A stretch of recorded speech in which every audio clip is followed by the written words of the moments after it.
Heyo, and what is up, gang? Thank you for checking out Sledgehammer TV. Today, the WWE is bringing back the King of the Ring to Monday Night Raw and SmackDown Live starting this Monday. It's a time-honored tradition beloved by many WWE fans, and it should be bringing a much-needed level of excitement to current WWE television. And when it's all over, we are going to have a brand new King of the Ring announced for the first time in nearly 5 years, which all sounds really great, and what could possibly go wrong? That's what we are here to talk about right here and right now. My name is Nick Nightmare, and you are watching the Sledgehammer Wrestling Show special presentation, What Could Go Wrong at the King of the Ring Tournament. Let's do it.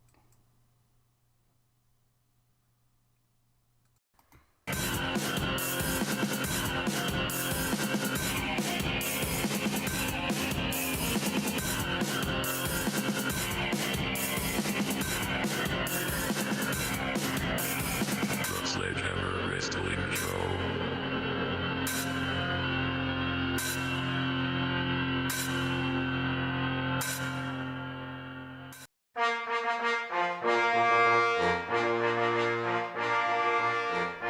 So the King of the Ring is back, and somebody's career is going to change for the rest of their lives, one way or another, just like some of the previous 19 men that have had the honor to win the King of the Ring tournament. Men such as Don Morocco, the King Harley Race, the Macho King Randy Savage, the $1 Million Man Ted DiBiase, Tito Santana, Bret the Hitman Hart, the King of Hearts Owen Hart, King Mabel, Stone Cold Steve Austin, Triple H Hunter Hearst Helmsley, Ken Shamrock, Billy Gunn, Kurt Angle, the Rated R Superstar Edge, Brock Lesnar, Booker T, William Regal, Sheamus, and the last king,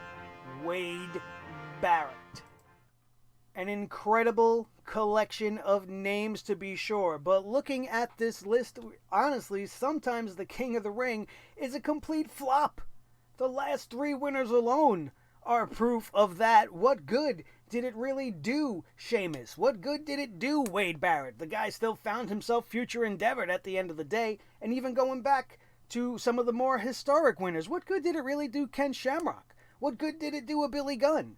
And if we are really being honest, Stone Cold's performance at the King of the Ring in the tournament itself was secondary to the fact that he pulled off one of the greatest promos of all time that spawned the birth of the best-selling t-shirt of all time, which got Stone Cold over more than the entire tournament did in and of itself. And the half of the other guys that won this thing are already bona fide superstars before they even step foot in the King of the Ring. Guys like Kurt Angle and Edge and Brock Lesnar and Bret and Owen. These guys were already established, so it's not really always a vehicle to launch some new stars and some new talent, but it does have that possibility. And so let's take a look at this year's field. 16 men that are going to be taking part in the King of the Ring tournament for 2019.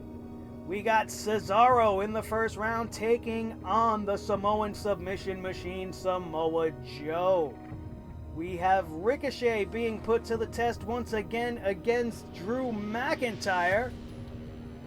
In the third match of the tournament, Cedric Alexander will be taking on everybody's least favorite guy on the roster, Sami Zayn. And finally, on the Raw side of things, The Miz will be taking on the guy nobody is picking to win with the return of Baron Corbin. On the SmackDown side of things, we see Kevin Owens being placed against the thorn in his side, Elias. We are also going to have Ali taking on his biggest test yet, maybe in the not-so-secret Buddy Murphy. Chad Gable will be taking on his former tag team partner and current WWE weirdo Shelton Benjamin. And we will wrap up the first round of the tournament with Apollo Crews renewing his rivalry with Andrade Cien Almas. Some interesting matchups and a ton of potential encounters that could make this year's King of the Ring really interesting. It looks like the WWE really set up this field pretty nicely. So what is it exactly that could go wrong? There's a lot that could go wrong, and we are going to start off by talking about the King of the Ring coming at us at this point in the year and the way it was announced in and of itself. It is believed by most of us that the King of the Ring is only returning to be a cheap, dismal ratings grab for Monday Night Raw and SmackDown, because Raw has been in the shitter, SmackDown has also been in the shitter, so they want to generate excitement, they want to get people tuning in, and the King of the Ring coming to those shows is one of the ways to do that. If they truly gave a shit about the King of the Ring and their intention was not to only be a ratings grab, it should have been done by as something on its own, very similar to what they did with some of their other tournaments that have happened in the WWE, the Cruiserweight Classic, the Mae Young Classic. It should have been done separately. It should build up to a King of the Ring network special of some sort, but really it's just being put on Raw and SmackDown, and I am hoping that that really is not the case, but if it is, we may see a very jumbled up tournament with things that are happening that have no real thought behind them at all. And some of the things that could go wrong to prove this to be true are, the first thing that comes to mind is short match times. With the current format that's been going on with Monday Night Raw lately, if they feature the King of the Ring as an unimportant gimmick match, similar to how they promoted the Cruiserweight division when it came to Monday Night Raw, then the entire tournament will feel like just a rushed and forced ratings grab that it is, and we don't want that to be the case. Another thing that can mess everything up is nonsensical interruptions. Having this supposed prestigious tournament return only to be stained by countless antics by people like the "hey, look at me, I'm a clown 24/7 avocado toast gold-plated champion," or the big monster among men, Braun Strowman, running rampant and destroying matches and getting in everybody's way. Or, like I said, any of the 24/7 BS that we have to put up with happening here. You could take the 2019 King of the Ring and throw it right into the dumpster that's waiting to be set on fire, because that's not what I think any of us want to see happening during any of these matches.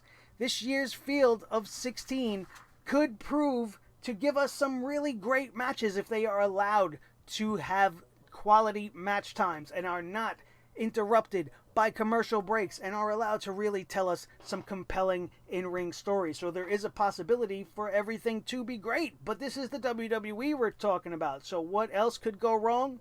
Well, the choice of winner right off the bat is one of the things that I'm very much afraid of. And while the King of the Ring lends itself very well to a heel personality, two of the men we do not want to see win this thing is Elias or Baron Corbin. God forbid it's Baron Corbin. I have a strange sneaking suspicion that the only reason they're bringing this back is to give it to Baron Corbin, just to shove it in our faces, but that may not be the absolute worst case scenario, although it would be very wrong. One of the ways that I think the WWE as of late could really throw a curveball at us and really screw things up for us, it would not surprise me at all if Shane McMahon won this tournament. Now hear me out, it's not that this is what I want to do, I'm trying to think of what the WWE might think is shocking, what the WWE might want to do to make it even more surprising, or just to bring back that anything can happen in the WWE shit. And we have Shane McMahon winning this thing. And if you think I'm crazy, let's just think about this for a minute. Two of the men in this tournament have been Shane McMahon's current rivals in The Miz and Kevin Owens. We also have two men in this tournament that have been his latest lackeys, as in Drew McIntyre and Elias. They are both in it as well. And Shane won the last tournament that the WWE even put on, the Best in the World tournament, and hopefully this is not the repeat of that. Can you imagine if he had to come to the ring being announced as the Best in the World and 2019 King of the Ring? I didn't ask for that. Honestly, I wouldn't be surprised. Could this be a repeat performance of the Best in the Ring tournament? That could be the very biggest thing that could possibly go wrong that I could ever imagine. And if somehow, some way, this is how everything ends up, do not blame me for putting it in the universe. It is simply just the way the WWE goes about doing business. Now let's talk about a little bit what I love about the King of the Ring tournament. And we've been talking about everything that can go wrong, but it is one of my favorite things that exist in all of professional wrestling. My personal favorite Kings of the Ring are the guys that truly embrace the gimmick to its core. Immediate favorites that come to mind are guys like Harley Race and the Macho King Randy Savage, Owen Hart, the King of Hearts, and of course King Booker. King Booker was awesome.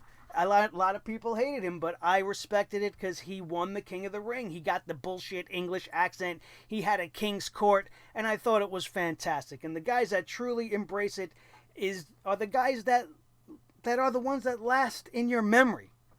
You may not have liked it at the time, but you'll never forget it.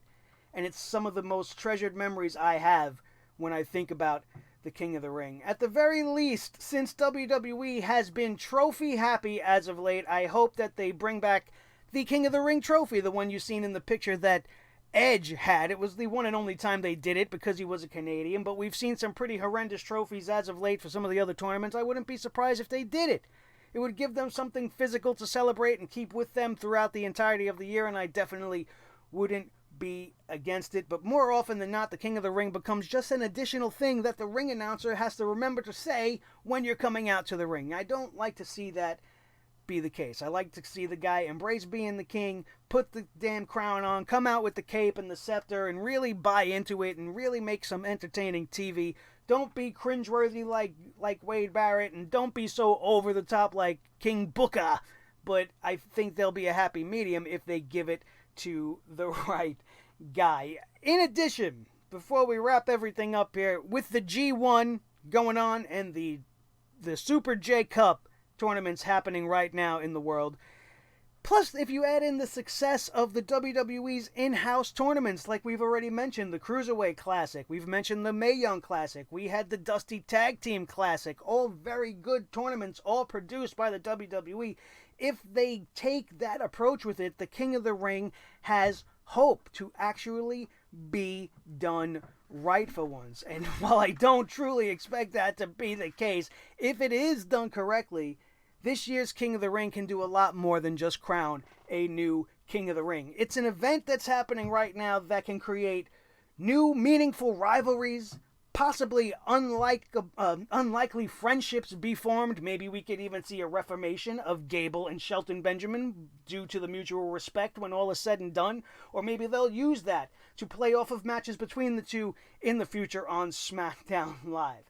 It is a thing that could make multiple men into superstars, even though they did not end up winning the tournament in and of itself. My hope is that none of my fears here come true at all, and that everything might turn out for the best. And we will see when the King of the Ring 2019 begins this Monday night on Monday Night Raw. Should you be excited? Based off of the list, based off of the tournament list, I would say so. I think some of the matches that they have booked in the preliminary rounds are some of the best matches we could have hoped for. And it definitely sets the table for some premium encounters down the line. And we will have to see when the WWE brings us everything starting this week. I hope you guys enjoyed today's show. Let me know if you did by smashing that thumbs up. If you want to keep tabs on everything going on in this channel and be here with us for our Monday Night Raw review of the King of the Ring, which will be obviously side by side with each one of the WWE TV shows, make sure you hit that subscribe button and bash that notification bell with your sledgehammers at home. Make it go bong when you hit it, this way that you will be notified every single time an awesome video just like this one goes up for your viewing pleasure. Don't forget to share this video with each and every one of your wrestling buddies all over the wrestling world, especially if they have been enjoying what is to come by getting excited about the prospect of a new King of the Ring. My name is Nick Nightmare. This is the team. Thor the Sledgehammer, the official Sledgehammer of the Sledgehammer Wrestling Show. His tag team partner, the World Heavyweight Champion of all the microphones in all the world, Mr. Blue the Snowball. The most important member of the team, as always, is each and every one of you. Thank you all for being here as we kick off year 4 with this special episode dedicated to the King of the Ring, and we look forward to seeing you all week as our coverage of the King of the Ring tournament rolls on. That, my friends, is going to do it, and we are out of here, and we will see you next time right here on your new favorite wrestling show, the Sledgehammer Wrestling Show, only on Sledgehammer TV right here on YouTube.com. Boom.